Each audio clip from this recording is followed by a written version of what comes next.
Thank you for visiting Past the Wire TV, the YouTube channel of PastTheWire.com.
Dan Oman here with some exciting news. DRF Formulator, the gold standard in past performance information, is now free, exclusively on DRF Bets. Join DRF Bets with the promo code WINNING. Get a $250 first deposit match bonus, a $10 free bet, and free Formulator already uploaded to your account. Access Formulator's premium features, including sortable trainer stats, race replays, personalized trip notes, and lots more. Free Formulator, exclusively on DRF Bets. Hello, everybody. Thank you for tuning in to another pre-Kentucky Derby episode of Past the Wire TV. I am joined today by a longtime dear friend, Geo Sette. I'm going to say Sheepshead Bay, Brooklyn, Bedford Park, in the house today. Some of you will know what we're talking about. Some of you won't. Doesn't matter. But those of you who read Past the Wire, watch the show, have attended our seminars, know Geo, know he is, amongst many things, a very astute and methodical handicapper. I don't think anybody runs down a race like Geo does, and I know he's super excited about the Derby. We'll talk about that in a second. But when Geo gives an analysis and a dissection of a race, he doesn't just like tell you who he likes to finish first and second. He does something I've never seen anybody do. He tells you who he thinks is going to finish first, second, third, fourth, all down the line. He rates them. So in a 20-horse field, he's probably got a lot of thoughts. Geo, I know you're excited. I know the Derby is one of your big weekends. The oldest one I remember is Canonero II, when I actually knew what was going on, and I've watched every one since and haven't missed one since. Forget about it. You know, it takes priority over just about anything that comes up. What about you? How long you been watching the Derby, and what does it mean to you? I'll tell you, John, I am delighted to be here. Thank you for giving me this opportunity to share these preliminary thoughts with this year's Kentucky Derby. Obviously, the draw is until Monday, so there's a lot to be had and discussed and further handicap from now till Monday and then thereafter. But I've been watching film, breaking things down for a good 3 weeks to a month now, even a little longer. But going back to how long I've been, I can remember Pleasant Colony, I believe in 1979, and Genuine Risk when the Philly won in 1980. I was like 16 or 17 years old, and it caught my heart on fire. Year after year after year, I developed a great passion for the sport, and I haven't missed one since. So See, I'm a little older than you and a little ahead of you, because by the time Pleasant Colony and Genuine Risk were winning, I was already completely enthralled in the game. You know, so I was already going to the racetrack every weekend. Well, my dad was a mutual clerk, so it was very easy for me, very young, to get dragged every Saturday and Sunday to work with him, which I came to love. You know. yeah, I spent many weekends over at Aqueduct Belmont. The whole season was huge for me in New York. And hey, you know what? That's one thing that's beautiful about the Kentucky Derby. Not only in the sport of kings, but throughout all of sports, it's got the greatest history. You know, we're working on the 147, 148 years. It goes back to like 1875, if I'm correct. Tremendous history. And by the way, little asterisk again from the last couple of years. Don't forget, in the midst of the pandemic, we ran the Kentucky Derby in September, which seemed so odd when Authentic won a couple of years ago. Right. And then last year, we only had like 50,000 people at Churchill. It was limited. This year, baby, we're back to 155, 160,000 fans, the magnitude, the purse. It's just going to be a great day and a great, great field that's developed this year. I agree. I think it's very competitive. I think one of the most interesting angles this year, and it's a trend in racing, I understand that, but is there are quite a few very lightly raced horses that are contenders and that are in there, you know, 2, 3, 4, 5 starts, where it used to be years ago, if you remember back, handicappers would tend to gravitate towards horses that had a lot of starts because they were going 1.25 miles and you wanted them to kind of have that bottom, you know, and they used to talk a lot about dosage index, which you don't even hear anything about anymore. And before you start rolling, one thing I want to say, because I know you'll remember, and it just got nostalgic. Back when we were going to the track, and I'm going to talk about the frozen Aqueduct winter days, okay? When you would go there and it was brutal and you had to walk from your car into Aqueduct, hope you didn't slip on the ice. You remember the track days, yeah, the inner track. And back then, there were no phones in the track. There were no cell phones. And I used to, you know, I was so into racing. I knew that, you know, the good turf horses and the big barns would ship out to Gulfstream and Hialeah back then, you know, for the winter racing. And not only could you not bet those races, you didn't even know who won them because there was no internet, no cell phone, no phones in the track. You know, you had to wait till the next day, open up the newspaper and look at the charts to even find out who won those races. Where now we're betting them. We know instantaneously who won everywhere. Just amazing how things change in the world. Yeah, and you have to evolve. Like you said, the dosage used to be a very prominent consideration. Now it's not, even though, let me tell everybody. A lot of people I mentioned dosage to don't even know what I'm talking about. Yeah, when I break down. We lost your video. We lost your video. I'm sorry, what did I do? I lost the video. Yeah. Oh, here I go. I'm sorry. I'm back. Yeah. So one of the things. Temporary interruption due to technical difficulties. Yeah, when I put into consideration, especially in the Grade 1 races, the Triple Crown, the Breeders' Cup and all, but in particular, when you see horses developing from their 2-year-old starts as a juvenile into 3-year-old, so many contributing factors. But the most prominent for me are, and they are for many handicappers, and I'm sure John you'll agree. All right, it's not only their behavior on the track, their past performances. It's how mature they are as a 3-year-old. Were they precocious as a 2-year-old? Did they develop really early? Their behavioral patterns going into the gate. Past performances are essential. I need a horse that's demonstrated that he's fast, you know, and he's improving too. So he's sitting on a big race. So past performances, pedigree. How often do I talk about pedigree? Pedigree is essential. It lends itself to the history of the sport. And let's face it, horses year after year after year, horses that cost a big number as a yearling, horses that have the bloodlines end up doing very well in the Triple Crown races. You can't dismiss that. Okay. And of A course, lot the of people jockeys. don't put a lot of people don't put a lot of importance on pedigree. I'm talking handicappers. It's one of the last things that they look at. They're more looking at workouts and numbers and this and that. I tend to agree with you. I'm a little old school when it comes to that. I like, especially in the big races and the Derby, I look at pedigree as well. Yeah, it's important because you know you're going to see a pattern, and you're going to see the interest that the public's had in them, the money that was bet on them throughout their racing career. Right now in the Derby, as we go over all the horses, most of them, and you're right, very good point. This year, the field is loaded with horses with very little experience. A number of horses who didn't run as a 2-year-old. We're going to get into that more. And those that did run as a juvenile, many of them only have 4 or 5 starts. So, yeah, listen, the considerations. One has 2 starts.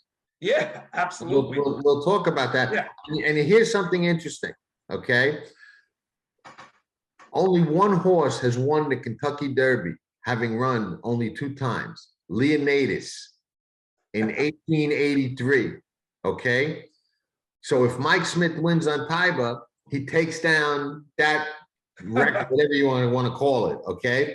And the year before that, 1882, Apollo won the Derby, having never raced as a 2-year-old. So he will have, in a couple of years, taken down 2 stats that go back to the 1800s. Sort of violating the racing guards, you know, when you think of when Justify won, and I took a beating that year because I went with the racing guards. I didn't think that he'd be able to pull it off, not racing as a juvenile. And he did have 3 races in, I believe, but he was a very fast horse. The field wasn't rich with speed, and he just took it and ran with it. And, you know, I didn't think he had it in him to win the Triple Crown. I didn't think at first he was that good, but I learned to understand that times are changing. And they are. Yeah, he beat up the Apollo curse. He did. Well, let's go on to the races. Listen, I Let's love go. Let's start right at dive in. We're going to start right at the top. The points leader, since they changed to the point system, is Epicenter with 164 points. Steve Asmussen has never won a Kentucky Derby. Is this his year, Gio? Okay, all right. Now listen, Epicenter in a lot of ways is a very special horse. I watched every one of his races, as I did with most of them. I'm well prepared with this horse. Asmussen, you know, he's the leading trainer all time. It's not like he hasn't raced well in Kentucky Derbies. He's got several finishes. You know, I dug a little deep into that. Obviously, everybody knows Gunrunner. Gunrunner, who ran 3rd in 2016, was a highly regarded colt. He just didn't make it home. And you know the 4-year-old career he had. He was 3rd with Curlin, and he was 2nd with Looking at Lee. So, listen, if anybody's deserving of a Run for the Roses victory, it's Stephen Asmussen. Now, one of the things I found very Nero interesting. too. Didn't he have that horse Nero that ran 2nd or 3rd? I forget. Yes. Good, that right around 2010, 2009, maybe 11. You're right. He did run 2nd. So he's had a few that hit the board, but he's never won. But with Epicenter, the horse is a special horse. $260,000 yearling. Okay. If you look at his progression, and you and I both agree with this, John, I know you do. I want a horse that seems to not only be progressing, but still be sitting on a race coming up that can be his best yet. I like his work at Churchill Downs, 6 and 112 and 1 breezing.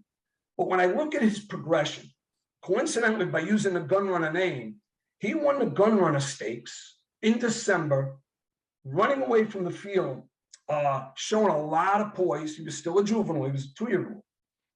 If you think about his path since, other than getting caught at the wire in the grade 3 LeConte, the horse has done nothing wrong. He's got that great turn of foot. He's versatile in his approach. He seems to have an extra gear in a stretch.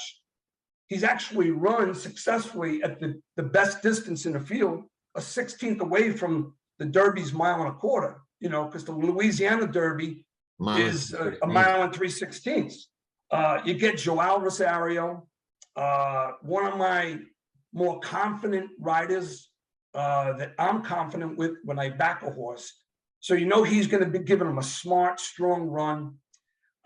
In my opinion, and believe me, it's not yet. Is he likely? By the way, one of the things I'm going to give you during this conversation is where I feel the final odds will be with a horse.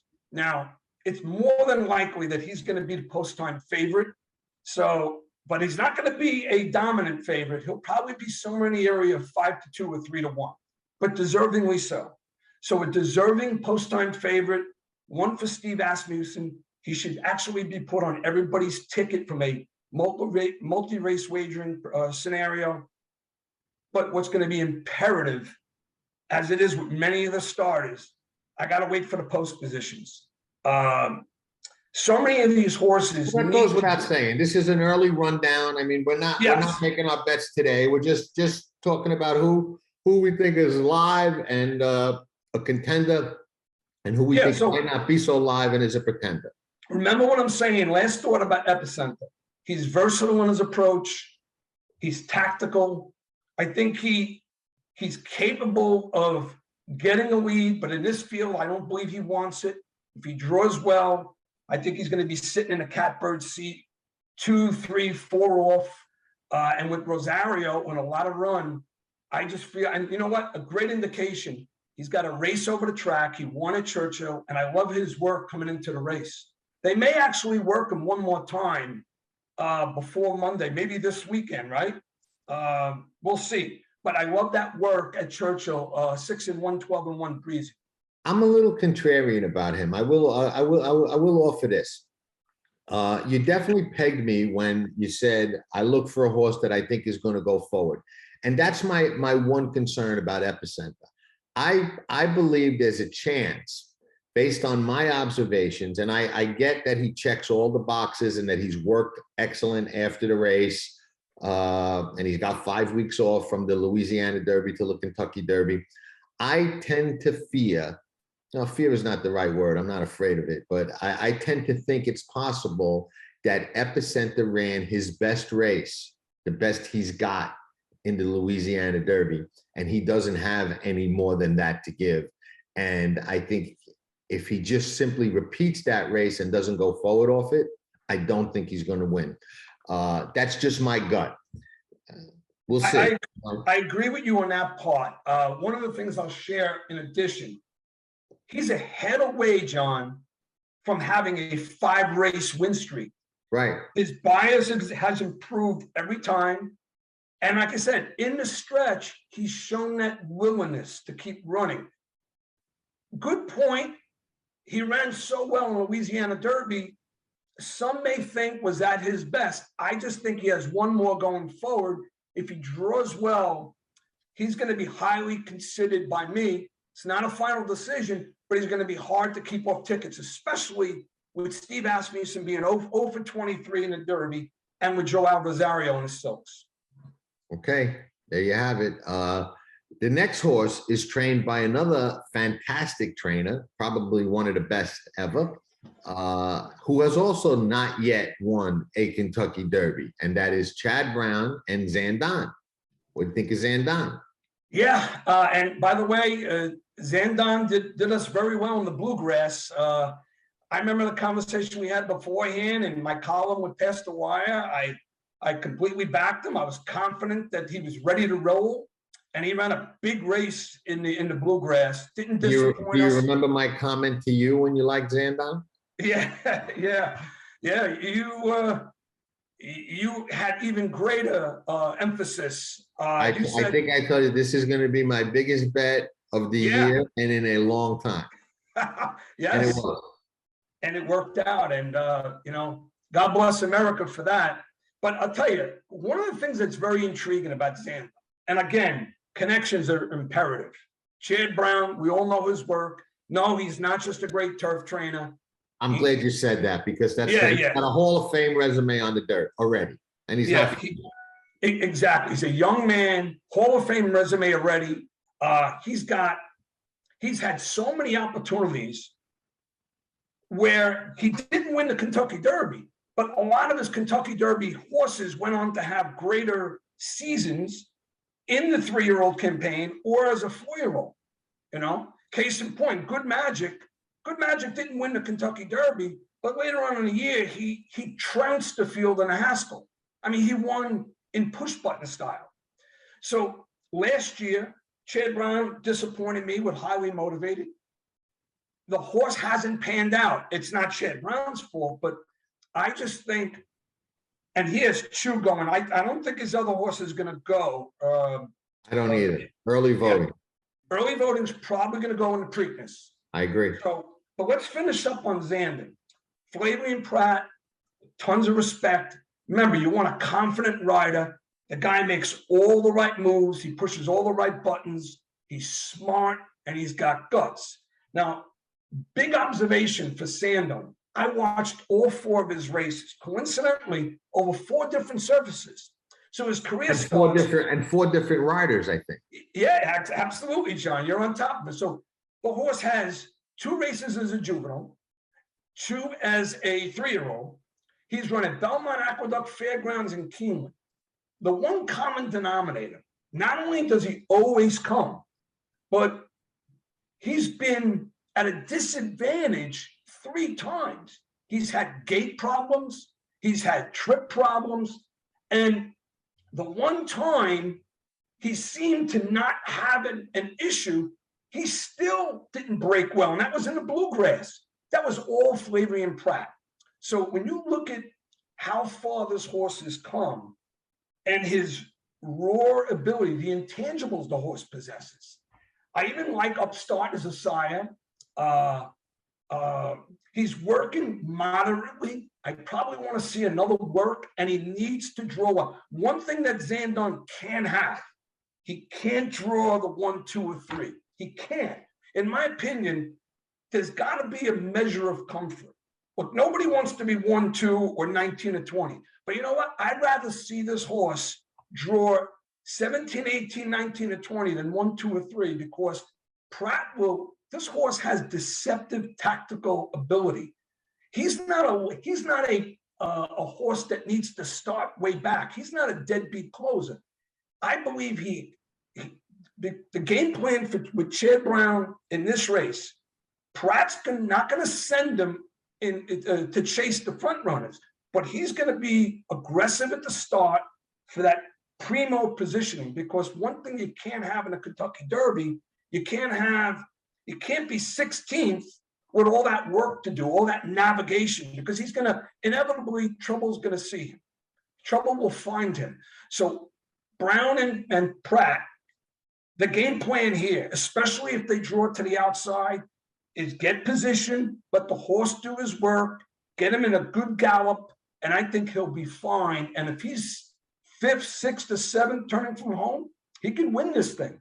He can win this thing. He's a threat. Like I said, I have to see a little more, but I'm very impressed with what he's done.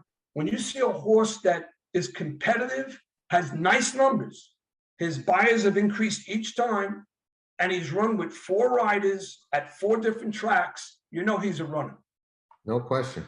No argument. I think that you hit most of the points I would have hit on him. I do think he has a lot more tactical speed than given credit for. White Barrio, Safi Joseph, won the Florida Derby. Another guy's never won the Kentucky Derby. This horse is on a lot of people's radar. What are your thoughts? You think he's good enough? He does have a nice style. I mean, he does, like, you got that perfect stalking style to avoid trouble and kind of get his trip. And Tyler Gaffleone is riding really, really well. I love young, aggressive riders like that. So what are your thoughts on White Barrio? Yeah, a very good point for starters. Again, confident rider. I think this horse is greatly underappreciated, if you will. Here's a horse, 5 lifetime races, in the money every time, winning 4. So he's 5 for 5 hitting the board. The Florida Derby, I've watched 4, 5, 6 times. What I didn't like about the race, He came well. I liked the beginning and the middle part of the race. He wasn't that fast. The last quarter was slow to me. It didn't impress me. I wasn't overwhelmed. So that's telling me, I don't know. There's a part of me that thinks maybe he doesn't have the mile and a quarter. You know, he was a cheap horse, $40,000 as a yearling. So rags to riches story, possibly. He does have a nice race, at least a race over the track. He was beat by Smile Happy and Classic Causeway.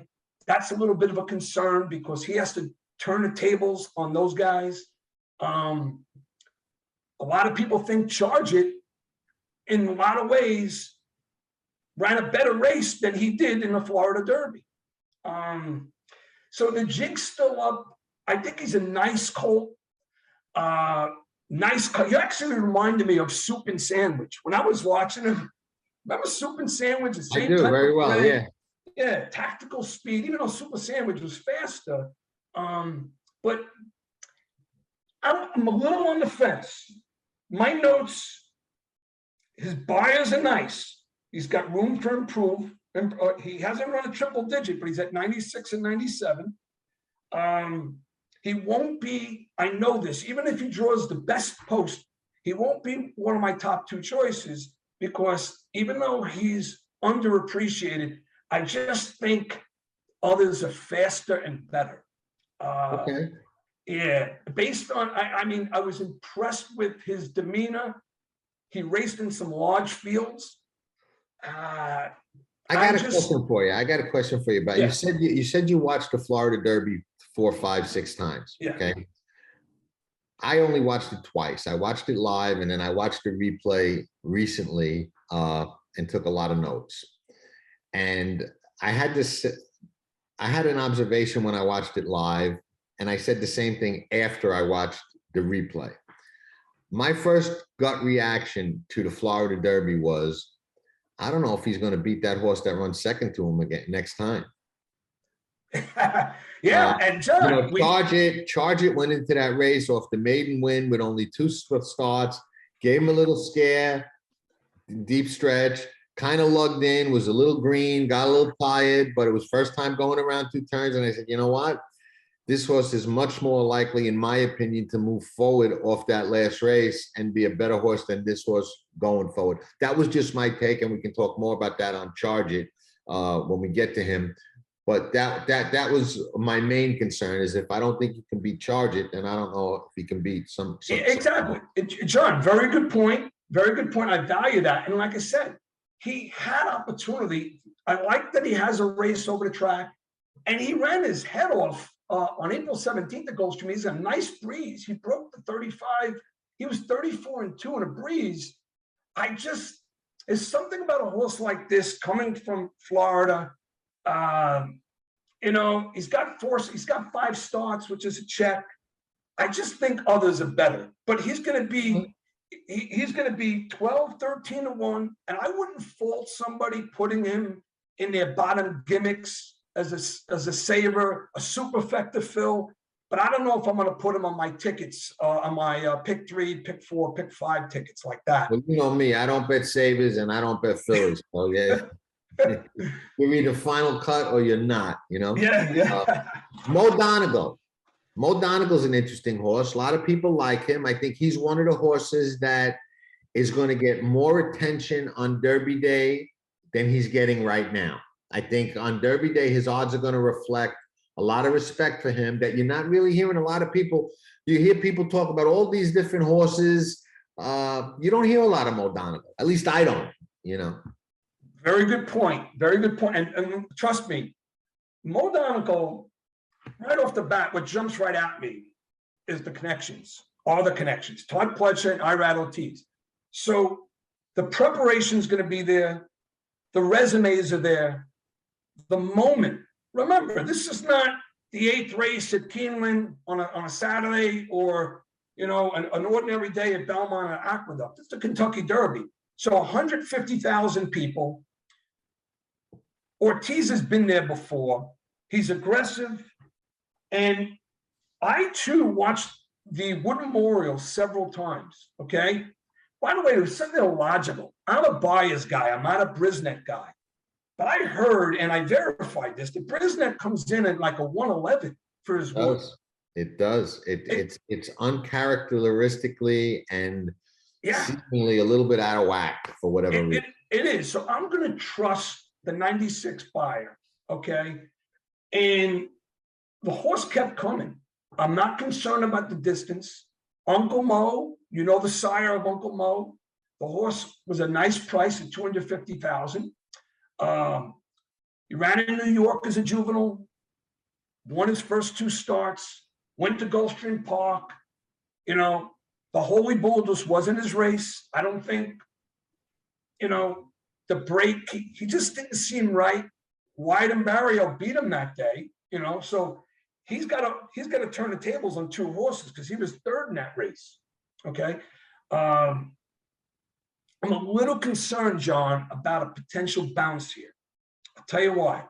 He kept coming. That 9 furlongs, the wood was a fast wood. It wasn't a 111 Brisnet. I think it's illogical, but do I think he's capable of running a bigger race? Yeah, but I don't know if that race took something out of him. It is a full month, but look at his work on April 22nd at Churchill. Testing the grounds for the first time, 50-1 breezing.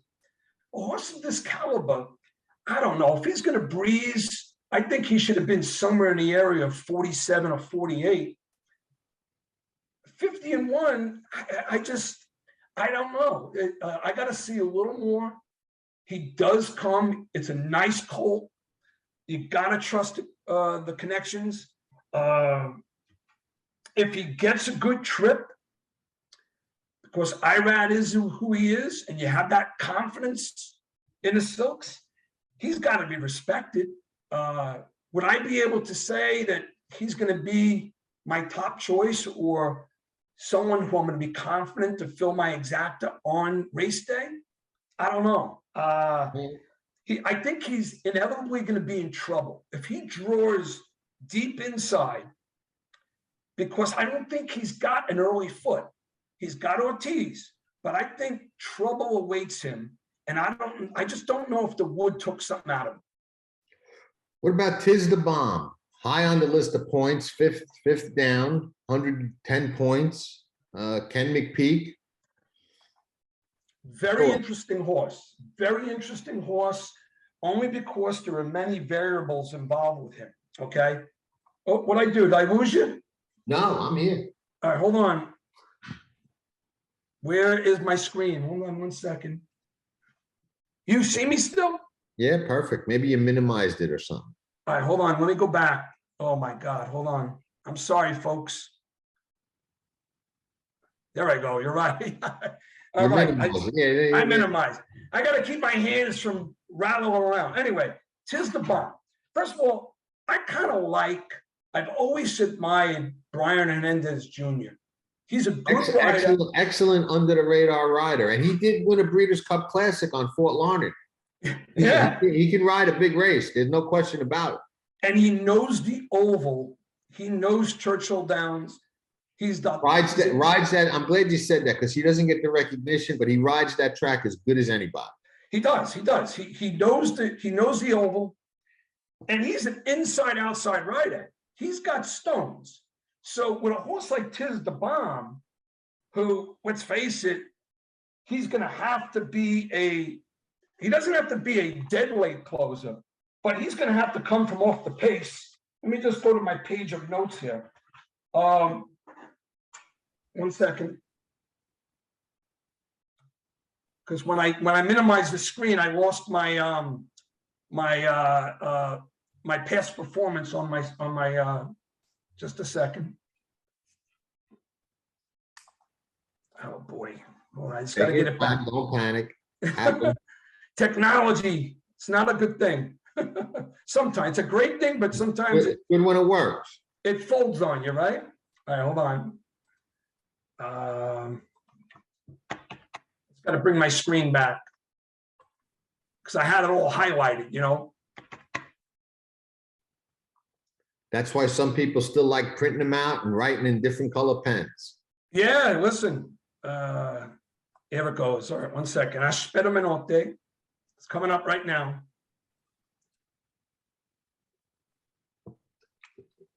Okay, got it back up. All right, tis the bomb. All right, so I value and trust Ken Mcpeak as a conditioner. You heard what I said about the Brian Hernandez, so I trust the connections. The problem I have with this horse, all right, his pedigree lends itself to more to the turf. Maybe, in my opinion, he has the 2 consecutive wins on a synthetic. When he won the Jeff Ruby stakes over at Turfway Park, I liked his step. I liked the move he made. He's got talent. All right. He has one ugly lemon of a race in the Holy Bull where he just was non-existent. I didn't know what was wrong with him. I thought maybe he had an intestinal issue. He had to go to the bathroom, but he was a non-factor at Gulfstream Park for the Holy Bull Grade 3. But he come back and he ran 2 beautiful races, albeit in this situation at Turfway Park on a synthetic. Can I think he could step forward? Yeah. He's going to be a live 35, 40 to 1 shot. He may get some consideration of dropping down to 30 to 1 or 25 to 1, but he's going to be the type of horse, if it's a fast pace and if he gets the lane, Hernandez is going to be aggressive. I think the horse has the pedigree for distance. I don't think he's going to mind the distance. He's a little slow career-wise with his buyers, but he has a nose for the wire. And when a horse has a nose for the wire, regardless of the surface, I dig down deep and I give it a little more consideration. So horse got 8 starts, very experienced, one of the more experienced in the field. He's won 5 times. He didn't come cheap. He was purchased for $330,000. Do I think he has the look of a good Grade 2 horse rather than a Triple Crown threat? Yeah. And I'm going to keep a close eye. If he runs well for the Run for the Roses in the Kentucky Derby, even if he's out of the money, if he shows maturity and takes to the oval and finishes like 5th, a late close 5th, he's going to be a threat later on. This is a potential Belmont horse. He's working well at Churchill. I give him a puncher's chance for a strong close down the lane, especially if the race collapses and he gets a lane. A lot of people are talking about him. I'm not going to say he's the wise guy horse by any means, because I think the next horse, Cyberknife, is going to be one of, if not the wise guy horse. What are your thoughts on Cyberknife coming off that Arkansas Derby win? Yeah, so listen, Cyberknife, you know, I gave him a big, long look because I wasn't impressed with the Arkansas Derby as a whole, but he did when he was best in the field. It's a gun runner horse. So 400,000 purchased as a yearling, bred to win. You know, he sprinted early on, but I knew he was going to stretch out. Listen, Brad Cox got his win last year by default with Mandaloon. I still can't believe how crazy well Mandaloon ran in the Derby after such a horrible prep race, but that's racing sometimes, you know. But I got to credit Brad Cox for his preparation on the horse. So I think this horse is a cut below some of the bigger, stronger contenders. His buyers were slow. His improvement wasn't, he didn't take huge leaps in his improvement. And the Arkansas Derby, even though it was a big win, and I give him credit for that, it wasn't a great race. So I think he needs to improve. Can he in this field? I trust Brad Cox. And if I have it right, he's probably going to have Florent Garou on, right? Yeah. So he's going to get an honest ride. I think he'll sit off the pace. If he gets a good post position, he could be a potential threat. But at this stage of the game, prior to the draw, he's probably, for me, he's probably in that area of 7th, 8th in terms of my consideration. All right, I'll tell you another. I always look at these interesting things that I don't know. Maybe other people do look at. I don't see many people look at them or even notice them. But I'll tell you something interesting. Is the Kentucky Derby a lucky or unlucky race for French jockeys? And I'll tell you why I say that. Flavien Prat is a Kentucky Derby winning jockey. He's French. Well, he didn't finish first. Country House runs second. Okay. Florent Giroux is a Kentucky Derby winning jockey.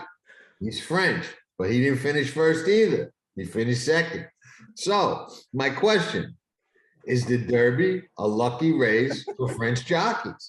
I could say yes, they got put up, or I could say no, they didn't really win, The record book said they win, but to me, you win the Derby when you finish first. Not saying anything about the DQs being correct, incorrect, or anything like that. I'm not getting into that. I'm just saying that you cross the wire first, you get the roses, They didn't finish. They didn't finish first. So it's interesting tidbit. Kind of like Mike Smith with those 2 records. It is. It's pretty cool that you mention that. But listen, I like the horse. It's a nice colt. His daddy went on to win the Breeders' Cup Classic, the Travers and all. I think he's going to have a great career. He's from a good barn. He worked well at Churchill. He's got 2 races over the track, both seconds. Coincidentally, that's how he began his career. We talked enough about him. Let's move on. We'll take too much time. Crown Pride, Japan. Yeah, I'll be quick.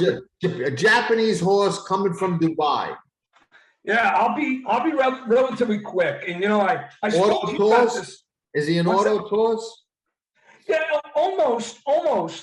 Ed DeRosa, who was with Horse Racing Nation now, used to be with Churchill Downs and Twin Spires for a long time, telling everybody on Twitter, auto toss can't win. Is he right? Based on his post, he may be. I had 2 others that are absolute auto tosses, but I watched all of his races. 2? What's that? You got only 2 auto tosses? I got about 15, but go ahead. I had 2 absolute shouldn't be in the race auto tosses, and I have another 6 or 7 that basically have no shot to win, but on their best day, they could hit the superfecta with a late close. But Crown Pride, listen, Japanese horses, and they've made their presence felt at the Breeders' Cup and recently in big races. But if I have it right, they're like 0 for their last 18 to 19 entries into the Derby from Dubai or from Japan. Yeah, he's got some closing punch, but he's going to be 50 to 1 on the board, and new grounds, new atmosphere. The rider doesn't have what it takes. Yeah, he's most likely going to be up against it. I'll tell you something real quick, just to break up the Derby talk a little bit. Real quick. Epicenter lost that 1 race at the fairgrounds. I took responsibility for that. I mentioned it when I had Jim McEnany and Dan Cronin on doing a Derby rundown. That was all my fault. I never bet the fairgrounds because I never win at the fairgrounds. I can't cash a ticket at the fairgrounds in a match race. If one horse gets left at the gate and my horse is in front by 3/16 of a mile, the other horse will still run me down. That's just how the fairgrounds plays for me. I don't know why.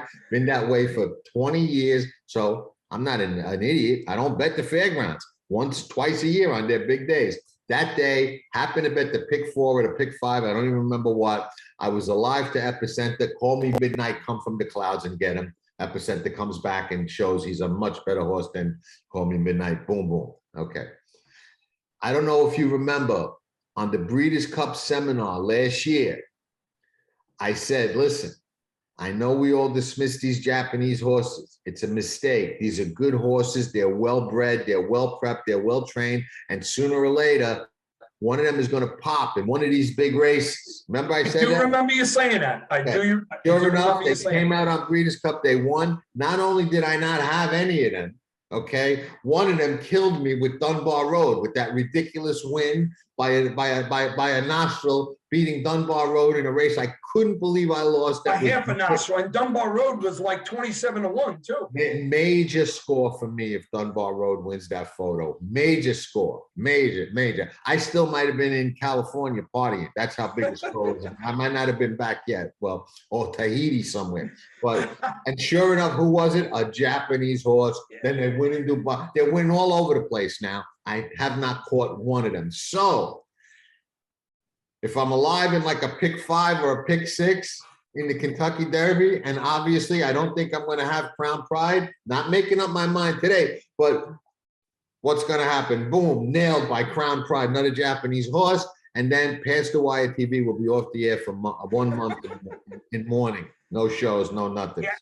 Just when you click on, there'll just be a black screen. Let me tell you something. I love a good overlay, but this horse is not going to get any consideration. He shouldn't, because there's just too many hurdles that he needs to make. He is 3 for 4. I like the fact that he kept coming even though he was wide, but this is a huge step up for him. And you know, the size of the field, I just think he's up against it. Tiber, interesting horse. 2 for 2, 1.7 million. Mike Smith, who we interviewed yesterday, we got it on Past the Wire TV, same channel that this is going to be on. You could hear what Mike thinks about this horse and the Derby, and also 1 or 2 other horses in the race and some different angles. Worth listening to. It's a quick one, not like that one. His is only about 10, 15 minutes. But Geo, Tiber, what's your take on a horse with 2 starts? Only one other horse has done that and won. And it's been 120 years since it's happened, right? 1883. Hey, listen, Tiber, the pedigree's there. I mean, $1.7 million. They paid a lot of money for him to win. Another gun runner horse. Mike Smith's confident. But one of the things I highlighted on this, and like I said, I'm sort of with the racing gods. Remember my story when I told you what happened with Justify? Yes. This horse has even less experience than Justify had. Not only didn't he run as a juvenile, but he made his debut in March. It's not like he made his debut in January or February. He made his debut in March. He's coming in fresh, and he's only going to work once. Tim Yakteen, who took over the training from Bob Baffert, is only going to work him once. Yeah, I'm glad you mentioned. First of all, folks, listen, we know Bob's not in the race, Bob Baffert, but in a lot of ways, this horse and Messier were Bob's horse. Listen, he's not in the race, but his presence certainly is. You better believe it. Listen, Tim Yakteen is the beneficiary of everything, of the foundation that Bob built. So Bob's history in the Derby and the history with his horses and what he did with these 2 colts as a juvenile, trust me, it's in my heart, and I'm respecting it. I'm respecting it. And that's nothing to take nothing away from Tim. Should he win the race? Correct. I mean, I don't want to take anything away from Tim. He you know, he's running the horse, he's getting him ready, and he deserves, you know, his credit too for getting the horse there. So here's my pros and cons. All right. Obviously, I'm enamored by a horse that has back-to-back triple-digit buyers. He's a fast horse. Mike Smith, Hall of Fame, great jockey, understands the game probably, the field and the game probably better than anybody else in the field. He's won a couple derbies. He's running gun and won with Justify, and he came from the clouds to win with Giacomo. He's a horse that, in this position, the fact that he's so lightly raced, post position is going to be imperative. And if he draws well, I just see the only way this horse could win, because he's got that dynamic flair about him, is for Smith to just get him out of the gate and gun him. Now, if this horse can get a clear lead, no easy task, but with Chad Brown's other horse, if he officially is not in the race, he's not official yet, early voting, but I don't think he's going to run into Preakness, but that's just yeah. If early voting is not starting and we don't have his speed to be concerned with, The only other horse, coincidentally, I feel that can get out like this horse can, will be Messier, ironically from the same barn. All right, we're going to talk about Messier. So, because you don't want a horse to break, say he breaks well. Smith's not going to sit him back 4 or 5 lengths to deal with the inevitable romp and turn for home with 160,000 people screaming and yelling. This may be too much for a horse that's got 2 starts. You have to consider, that's where the racing gods come in. It doesn't seem logical that a horse with 2 starts, especially beginning his career in March as a 3-year-old, could win a field of 20. The only exception, he's got that raw ability, and if he runs and guns and takes it start to finish, and what has Bob done? And I still respectfully say it's Bob Baffert. He wins with Authentic. What did he do? Wire to wire. He wins with the Medina Spirit. What does he do? I couldn't believe that Medina Spirit pulled it off last year, but he pulled it off. So that's been the current trend. If you look over the last 15 years, so many horses not only were tactical, but many of the horses on the lead or near the lead ended up winning and emerging victorious in the Kentucky Derby. So game planning, and listen, great interview with Mike Smith. I took a lot of what he said. I feel there's a ray of confidence in this horse. He's got to get over the hurdle of not having the experience, but watch out. Definitely dangerous. He's got my respect. I'm going to see what is. I think they're going to work him one more time because he worked on the West Coast in the beginning of April. He's going to have one more work. Yeah, so I'm going to take a look at that. But remember one other thing, John. I spoke to you about this a couple of years ago, or was it last year? Rock This World won a Santa Anita Derby the same way with Umberto Rispoli. He was 4-1 the Kentucky Derby, drew the 15th hole, got bounced around, never got out, and was a no-show in the Kentucky Derby. Now, how good did he look in the Santa Anita Derby? Right. No doubt about it. Simplification. Simplification. All right. Nice colt. It'd be a good sentimental story of Antonio Saddle, the winner of the Kentucky Derby. I don't really favor horses from Florida, even though listen, a few years back, I think in 16 or 17, Always Dreaming with Johnny V won the Kentucky Derby.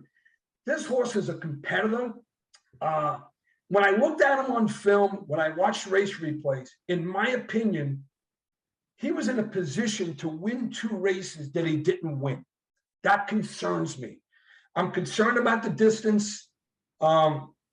He's working well. He's training well. His buyers would put the horse in a position to compete, but I don't think I just don't think he's fast enough to beat this entire field. Okay. He comes and he works hard, but he's a little below what will be my top 6 in the field. So he's a middle of the pack horse. If he runs his best race, he could get the tail end of one of your superfectas. Smile Happy. Smile Happy. A lot of energy and a lot of time I put into this horse. If you remember back in 21, another thing, like one of the horses we had spoken about, Smile Happy, 4 starts, 4 different surfaces, 4 different tracks, okay? Began his career going a mile and a 16th, no sprinting, by Run Happy, actually a discounted price, $185,000. Run Happy, the grandsire, Super Saver. In the bluegrass, the thing I worried about the horse came true is I don't have a tremendous amount of respect or confidence in Corey Lanerie. Okay. Really? Okay. I like him, but in big spots, I don't have that ray of confidence in the jock like I would with a Rosario, Adrian Pratt. Well, in fairness, he doesn't get the shots that some of those guys get, and he does win a lot of races at Churchill Downs. That's a very good point. And you just stole my thunder, because I was just going to mention that his race at Churchill Downs was a sweetheart race. He jumped from a maiden special to a grade 2 over the track, and he won sort of effortlessly. I like his steps. He was based on that race, you would think that he was going to be heading towards big things or the Kentucky Derby favoritism. So make no mistakes, he buried Classic Causeway and Wide and Barrier on that race. But now, coming back in the Risen Star and the Bluegrass, all right? Now listen, you deal with a layoff. I think he was training well. He broke from the outside the last 2 starts. I think he's got a lot of kick to his step. I think he's a dangerous closer. But there's a part of me that's thinking, I don't know if he wants a 1.25 miles. Being by run happy, if you're a pedigree guy, I think you've got a legitimate question. Yeah. So 4 on the money, consistent, reliable. I don't have that rare confidence in Corey Lanery in a big mix. Remember, post position and navigational skills. This horse is not going to be up early. So if he's sitting 13th, 14th after the first turn, look at all the work that this horse has to do. Does he have the talent and the capability? Yeah, but it's going to be hard for me to say and be decisive with him. I just like others better, but does he deserve respect? And you know one of the things I noticed about him, you may get 12 to 15 to 1 on a horse that's been highly regarded. All right. Yeah, this year everybody was talking about him as like, oh, he's the real thing. He's going to be a monster, blah, blah, blah. Yeah, because he won his first 2 races like he ran like the wind blows. And, his last 2, he got all the money and he didn't get the job done. I didn't like him in the Bluegrass. I loved Zandon. We both loved Zandon. But that's what I'm saying. He had every opportunity to win, and he didn't have that turn of foot in the final 8, to me. What about Classic Causeway, who's coming in kind of like Mandaloon last year off a subpar race or any shot to turn it around? Classic. I want to try and kind of move a little faster now. Yeah. We're going really long, and I don't want to.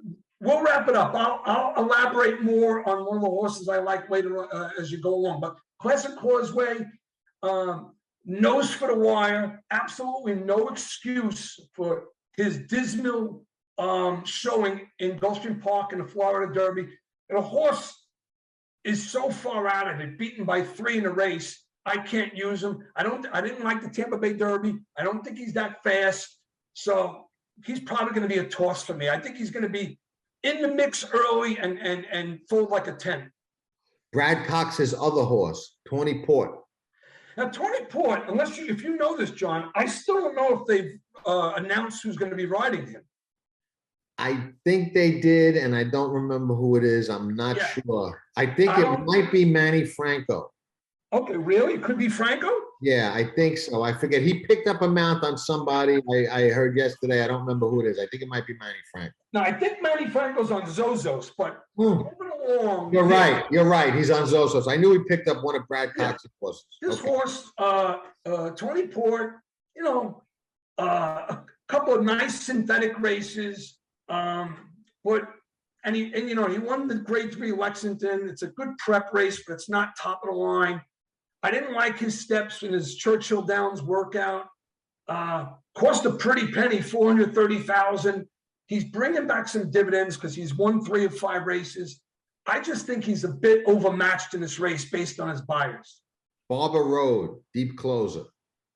Barber Road, that's exactly what he is. A lot of experience. The connections are, not that electric. I think Raylu Gutierrez is a decent rider. He's been beaten by a few in this race. He's going to have to come from behind with a major stretch through. An outsider for sure. If I'm going to use him in a very deep gimmick, I want to command like 40 or 50 to 1. He's got the look of a horse that deserves the consideration to be entered because he's hit the board 7 out of 8 times, but he's just being outclassed here. He had so many opportunities to break a 90 on the bias scale, and he hasn't. Uno Ojo. Uno Ojo, the sentiment, you know what that means? Uno Ojo. One eye. One eye. It's actually Uno Ojo. Uno Ojo. Ojo. The J is pronounced like an H. Yeah. So Uno Ojo. He, one eye, sentimental backers. The connections are weak. He's in the race. God bless him. He'll probably be about 60 to 1. Based on his numbers, when you think of a horse running numerous races at 65 or below in his buyers, beaten soundly by Cyberknife, he's a toss. He's an automatic toss. Sentimental players will take him. He's got one eye, God bless him, but he's a toss for me. Early voting, who we both are of the opinion is gonna opt for the Preakness. If he should run, yeah, he's gonna opt for the Preakness. If he does run, Chad Brown's gonna be confident with him on the lead. He's a very fast horse. He's maturing. All his races were at the Big A. You know, do I think he has longevity type of talent? Another gun runner horse. Think about gun running. He's got 4 or 5 horses in this race. 200,000. Let's take for granted they're not going to start him. I will be writing my column. If they start him and he gets a post, I will elaborate further in my column next week.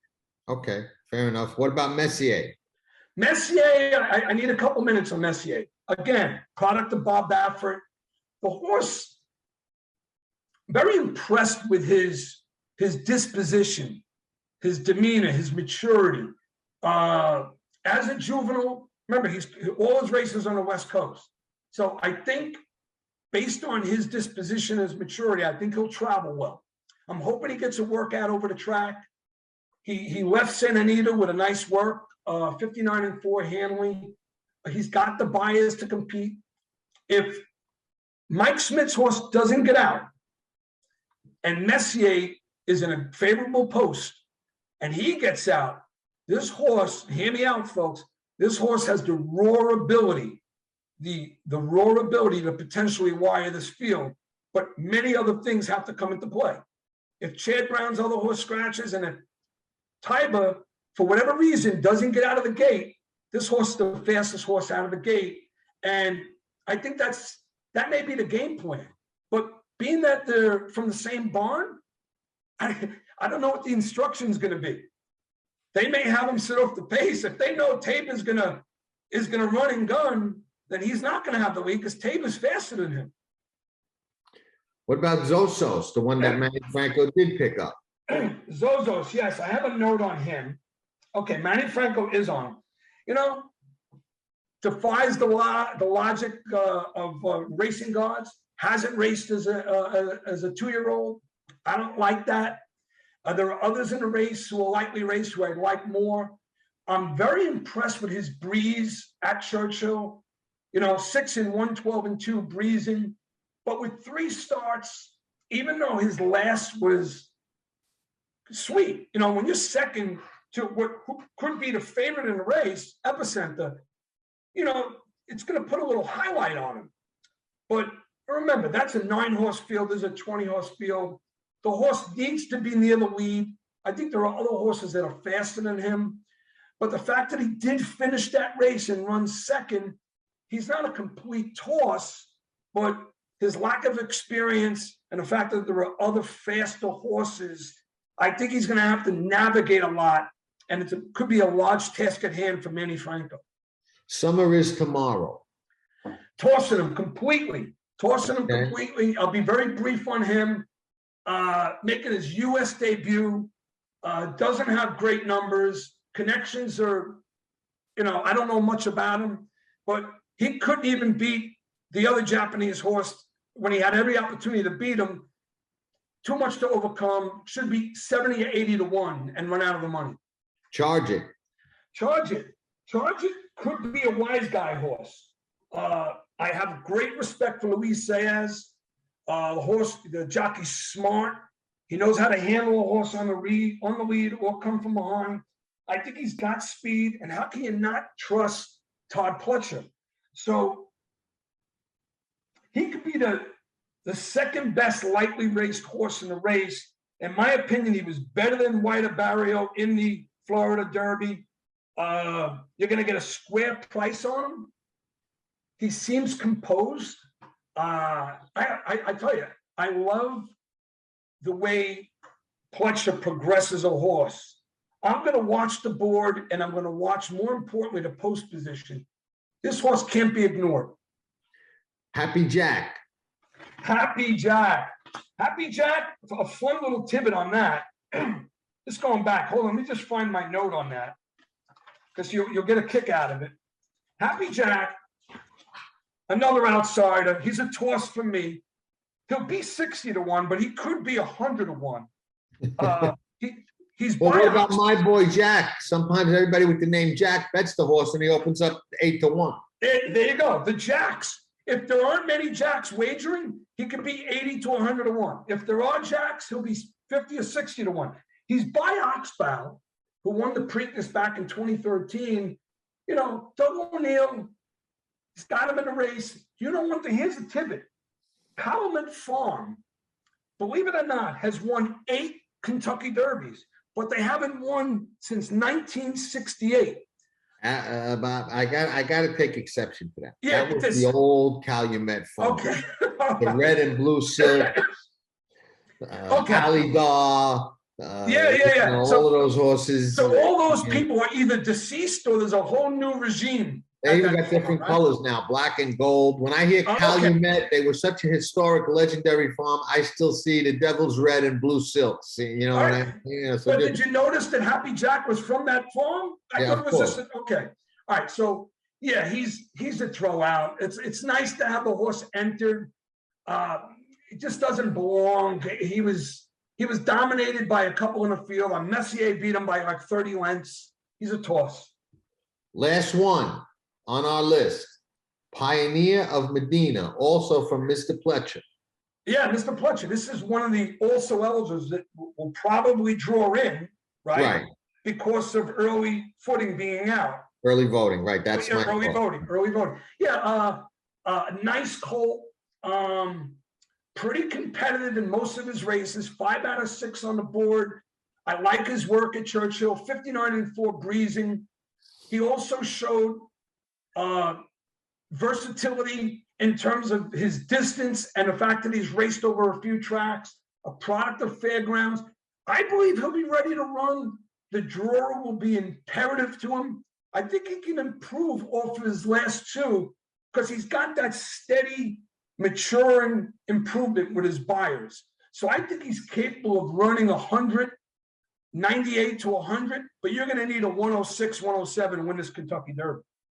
Okay, fair enough. That's that's the rundown. Now, just so everybody knows, Geo Sette will be writing a column for the Derby on Past the Wire where he gives his analysis and actually finalizes his choices, who he likes, who he doesn't like. On Thursday, the day before the Kentucky Oaks, we've got a seminar that's going to be live on Zoom that you can attend. There's information on pastthewire.com about that and how to get a reservation. We still have some left. They're not going to be there long. If you're interested, go there, get one. And if you don't attend the live one, there is a replay one. We're going to have questions and answers. We're going to cover other stakes. So we got Geo's column. We got the Mike Smith interview up on Past the Wire TV. We got a Safi Joseph interview up on Past the Wire TV about White Barrio. So a lot of Kentucky Derby stuff, a lot of other stuff as well, and we're all equally excited, looking forward to what I think is going to be a very interesting Derby this year. And the Oaks is a special race this year too. I mean, you've got Wayne Lucas's Philly Secret Oath. You've got Catalino. You got Echo Zulu coming back. You've got the other one name escapes me for a second. Nest, right? Todd Pletcher's one. I mean, just a monstrous looking Kentucky Oaks as well the day before the Derby. So we've got 2 fantastic 3-year-old races this year. Yeah. And folks, and John, thanks for giving me a plug for the column. We're going to get the post position draw on Monday, I believe. I'm going to Yeah, work we very could get hard. all of that. And Yeah. Monday, final past performances should be out later that day. So we'll have plenty of time to get our work done. Correct. And We will not be unprepared. Let's put it yeah, that way. and my columns should be published, I'm guessing, either late Wednesday night or early Thursday. Sounds good. Sounds good. right. Geo, thank you so much for your time. Appreciate your time. I know we ran long, but a lot of horses, 20 horse field. So what are you going to do? People who love the game, they can't get enough feedback and insight. That's what I believe. All right. I'll stop the recording. We'll say goodbye to everybody from Past the Wire TV. Then we'll say goodbye off camera. Fair enough? Absolutely. Hey, listen, delighted to be here. Let's rock and roll. Let's crush it. Let's do it. Ciao for now.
Nobody does it better.